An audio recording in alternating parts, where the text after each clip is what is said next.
They stepped on everyone to get to 1 million followers. They used people, faked their wealth, and lied about their past. But they left a digital trail. This is how the nobody they stepped on became the whistleblower that deleted their career in 24 hours. Today, we're not just telling a story. We're unveiling a modern-day digital tragedy. It's a tale of ambition so blinding it consumed everything and everyone in its path. We've all seen them. The influencers living a life that seems too good to be true. The private jets, the designer wardrobes, the 5-star hotel stays. But what if I told you it was all a carefully constructed illusion? A house of cards built on lies, debt, and broken relationships. This isn't just about one person. It's about a culture that rewards the appearance of success over actual substance. We're going to break down the documentary of deception, a digital dossier that meticulously unraveled years of fakery. This wasn't a quick takedown. It was a slow, methodical investigation by someone who was once a casualty of this influencer's climb. It all started with tracking the leased life.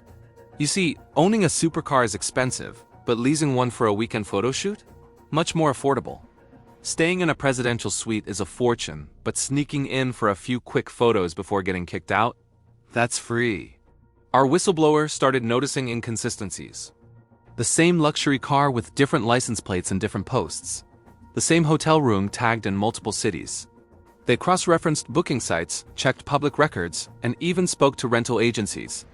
The digital breadcrumbs led to a shocking truth. Almost nothing was real. The watch was a replica, the bags were borrowed, and the glamorous life was funded by credit card debt and favors from people who were later discarded. But this wasn't just about exposing financial fraud. It was about justice for the people who were hurt. This led to the formation of the Victims Alliance.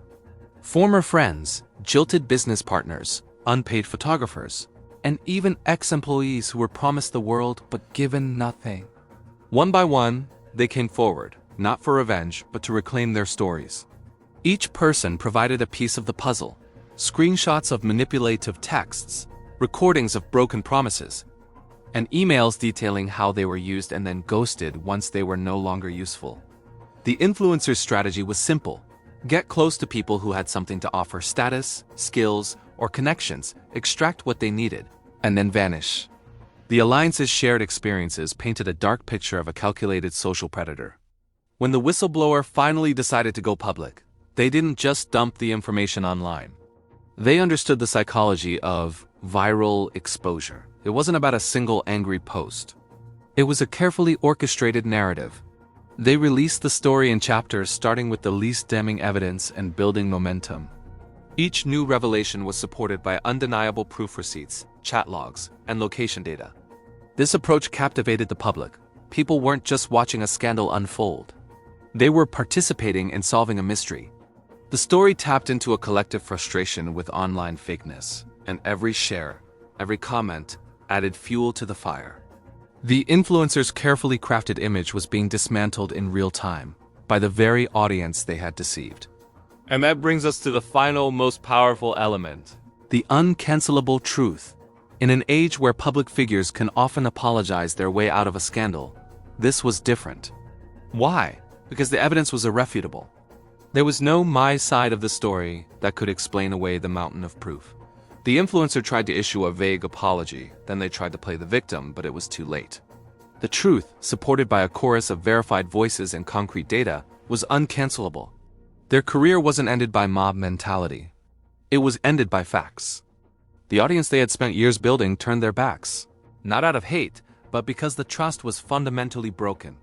Their fall serves as a powerful reminder that in the digital age, authenticity isn't just a buzzword. It's the only currency that truly matters in the end. The social climber reached the summit, but they forgot that the higher you climb, the harder you fall. Thanks for watching. If you want more deep dives like this, make sure to subscribe and hit that notification bell. See you next time.